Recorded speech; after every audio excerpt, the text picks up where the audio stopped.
Que a graça e a paz divina estejam presentes nesse momento. Deixo aqui uma bênção divina sincera e calorosa para o dia e a semana de cada pessoa que nos escuta. Desejo de verdade que seja um tempo de luz, de sabedoria profunda e de muita tranquilidade. Muito bem-vinda e bem-vindo a mais um mergulho detalhado nas nossas fontes. É muito bom começar com essa mensagem, especialmente considerando o peso do material que a gente tem na mesa hoje. Nossa, com certeza. Hoje a nossa investigação foca num texto milenar. É o capítulo 2 do livro bíblico de Amós. Um texto que funciona como um espelho assustadoramente nítido da natureza humana, né? Sim. E para guiar a gente, estamos usando a Bíblia de Estudo Nova Almeida, atualizada, a NAA, e também os comentários bem ricos do estudioso Donald R. Sunukjian. Exato. E o material de base, ele oferece uma perspectiva muito fascinante. A gente vê como a literatura antiga captura essa essência da decadência social. Não são só condenações isoladas. Não mesmo. A nossa missão aqui é entender como esse texto monta um argumento jurídico e moral super sofisticado. É uma progressão implacável. E que liga atrocidades de guerra com falhas éticas, corrupção e até hipocrisia religiosa, sabe? Tudo num padrão de prestação de contas que só vai aumentando. E a forma como o texto começa é uma verdadeira emboscada retórica, digamos assim.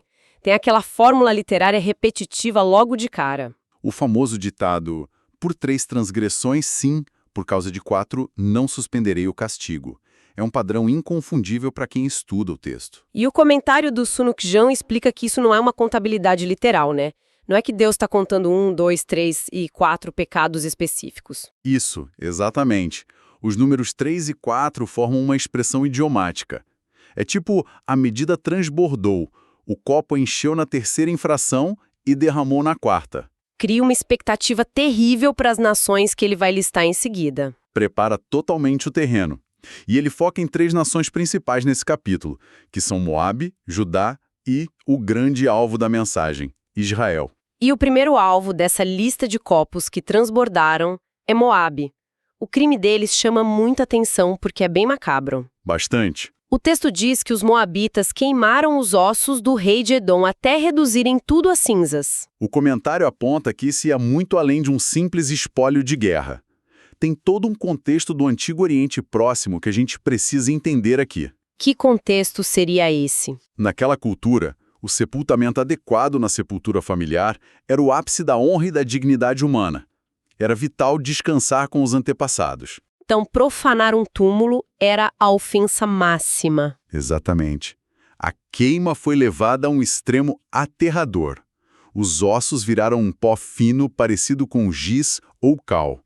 O objetivo moabita era o apagamento histórico do inimigo. Uma tentativa de obliterar a própria existência daquele indivíduo. E o mais interessante para quem está ouvindo a gente notar é que Edom e Moabe eram nações vizinhas e, historicamente, ambas eram inimigas do povo de Deus. Sim, o crime de Moabe contra Edom não envolveu diretamente a nação que possuía a aliança divina com Deus, mas aí que tá. O julgamento vem com a mesma autoridade e severidade. Por que será? Se não foi contra Israel, por que a resposta é tão dura? Porque é uma revelação incrível sobre a justiça universal. O julgamento recai sobre Moabe porque a atrocidade cruzou a linha da moralidade humana básica. Não é uma quebra de regras religiosas específicas, mas um crime contra a própria humanidade. Decência que, quando qualquer nação ultrapassa, configuram uma rebelião direta contra o Senhor do Universo. E a consequência para Moabe foi pesada. O texto anuncia fogo sobre Moabe, consumindo as fortalezas de Queriote no meio de um caos completo, com estrondos de guerra e trombetas militares. E a história comprova essa queda. O comentário de Sunukjian detalha que Moabe caiu para os assírios de forma avassaladora. Sob o comando do rei Tiglat-Pileser III, certo? Isso mesmo. O fogo e o estrondo engoliram as fortalezas exatamente como o texto previu. É impressionante a precisão, mas a emboscada retórica que falamos no começo se fecha a partir daqui. Porque o foco agora muda para Judá, o Reino do Sul, E a acusação muda completamente de figura. Muda totalmente. Não tem mais menção a atrocidades de guerra ou violação de túmulos. O julgamento sobe de nível e vai para a esfera da aliança. O nível de responsabilidade cresce. Cresce exponencialmente. Judá é acusada de rejeitar a lei do Senhor e não guardar os estatutos dele. Eles quebraram a aliança mosaica. Eles tinham um privilégio único e escolheram desprezar isso ativamente. E as notas da NAR trazem um ponto linguístico fascinante sobre os deuses falsos que desviaram Judá. A raiz hebraica para deuses falsos carrega um peso semântico gigante. Sim, a palavra é kazab. E kazab significa literalmente uma mentira, uma falsidade ou algo enganoso. Então, o autor não está só listando os deuses da concorrência. Não, ele está diagnosticando um auto-engano social crônico. Os habitantes de Judá trocaram a verdade objetiva de uma aliança por fraudes absolutas, ídolos que não tinham poder nenhum. E o pior é que eles foram desviados pelas mesmas mentiras que já tinham enganado os antepassados deles. Uma tragédia geracional mesmo. Uma repetição de erros que gerou consequências amargas. O texto pronuncia fogo devorador contra as fortalezas de Jerusalém. E a história registra isso com uma clareza dolorosa. Aconteceu em 586 a.C. Exato. Nabucodonosor, da Babilônia, rompeu as defesas de Jerusalém após um cerco longo e excruciante. Eles queimaram o templo, o palácio, e a população que sobreviveu foi deportada para o exílio. O que nos leva ao grande alvo do capítulo. O cerco se fecha em Israel, o Reino do Norte. As acusações contra Moabe e Judá foram só um prelúdio para isso aqui. E a maior parte do texto é dedicada a expor as transgressões de Israel.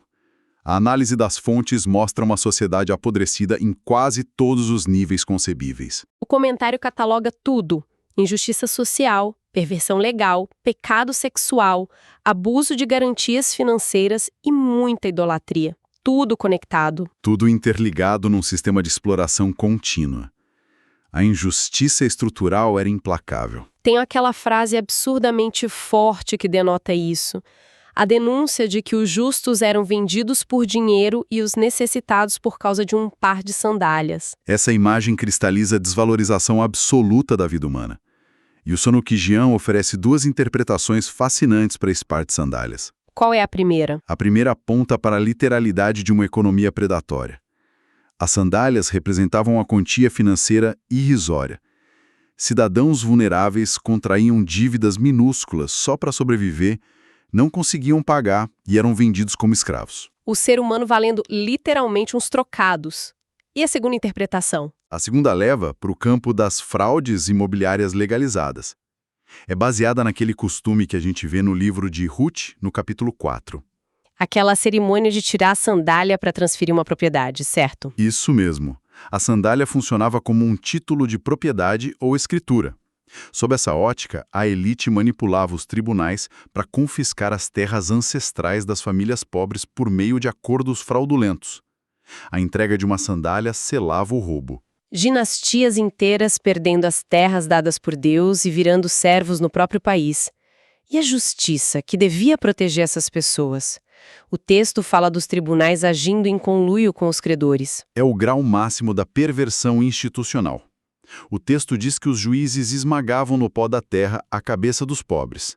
Eles recebiam subornos e endossavam o roubo. Negando qualquer via de reparação legal. E a degradação passava do público para a esfera mais íntima e religiosa também. O texto menciona um pai e um filho tendo relações com a mesma jovem. O comentário indica que essa jovem possivelmente desempenhava a função de prostituta cultual, associada aos santuários pagãos, ou era uma serva tomada como concubina. Mas o ponto focal da denúncia vai além da imoralidade, né? Sim, o texto diz que isso profanava o santo nome de Deus. A família e a pureza deviam refletir o caráter divino. Quando a elite abraçava orgias em rituais de fertilidade, muitas vezes misturando com o culto ao Senhor, eles zombavam de Deus. Reduziam Deus a uma divindade pagã utilitária, um escárnio deliberado. E a hipocrisia religiosa ficava até meio teatral na questão dos penhores. Nossa, essa parte é de um sadismo terrível. Porque a lei mosaica protegia o devedor. Se a roupa de um homem pobre fosse pega como penhor de uma dívida, a lei exigia que a peça fosse devolvida antes do pôr do sol. Porque era a única proteção da pessoa contra o frio da noite no deserto. Mas o que a elite fazia? O texto revela que eles retinham essas roupas ilegalmente e usavam como almofadas ou tapetes. Eles deitavam sobre as roupas roubadas dos pobres ao redor de altares pagãos e ainda por cima bebiam vinho comprado com as multas injustas dos tribunais corruptos. A opressão financiando o conforto da falsa adoração. Diante de todo esse cenário sombrio, a narrativa muda de tom de uma forma brusca. Ocorre um contraste onde Deus lembra a Israel de todas as bênçãos e intervenções do passado, a graça que foi rejeitada. A inserção dessa memória histórica funciona como um agravante da culpa deles. Deus relembra os atos grandiosos de salvação.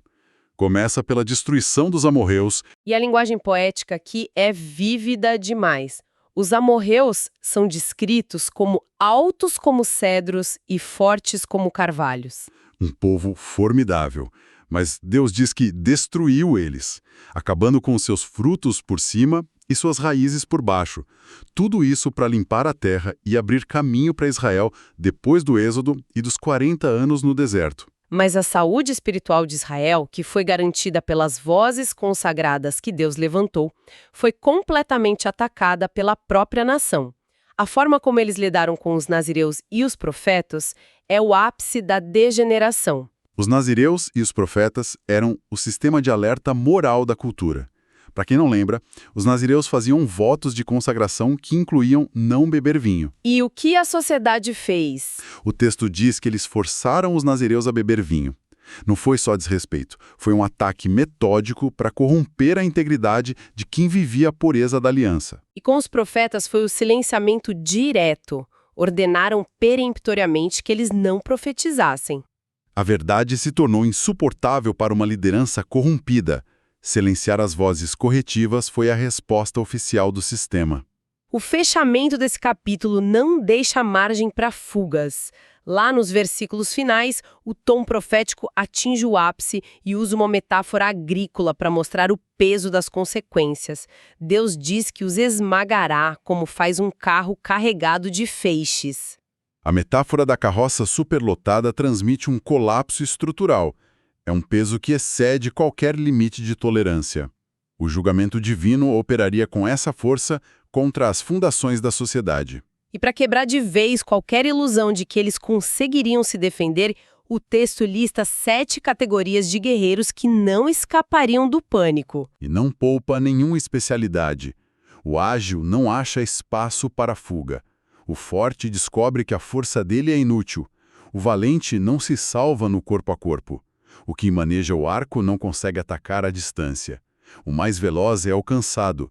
O cavaleiro montado perde a vantagem. E o golpe final é sobre o mais corajoso de todos. O texto decreta que até o mais corajoso entrará num pânico tão paralisante que fugirá nu da linha de frente. Vai descartar armas, armaduras, tudo, só no desespero de fugir do julgamento. A derrocada da confiança humana seria absoluta. E a precisão desse aviso se cumpriu na ruína documentada da nação. Poucas décadas depois dessa mensagem, as fontes assinalam que o Império Assírio invadiu em 722 a.C. Eles varreram Moabe antes e depois avançaram sobre o Reino do Norte, desmantelando tudo e impondo o exílio. O julgamento esmagou a nação que sistematizou a injustiça e zombou da graça. Sintetizando todo esse mar de informações e contexto extraído das nossas fontes, a grande estrutura de Amós 2 demonstra uma tese poderosa. O nível de privilégio e conhecimento dita um nível de irresponsabilidade. Com certeza. O padrão da escalada do julgamento é claro. Moabe foi julgada por atrocidades de guerra e violação da dignidade humana universal.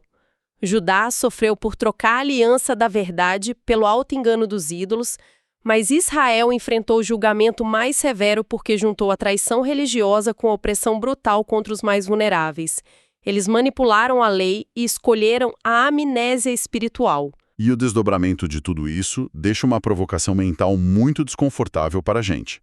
sobre essa questão do apagamento da memória e da verdade. Qual provocação? O texto mostra a rapidez com que uma sociedade se corrompe ao ponto de trocar a vida humana por um par de sandálias. E o silenciamento das vozes que apontavam os erros foi crucial para isso.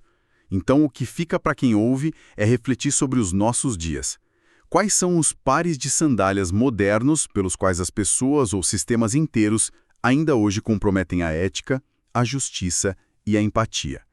O colapso, como a história de Israel prova, começa quando a verdade se torna inconveniente. É um pensamento provocativo excelente que resume muito bem a densidade do material explorado nas fontes de hoje.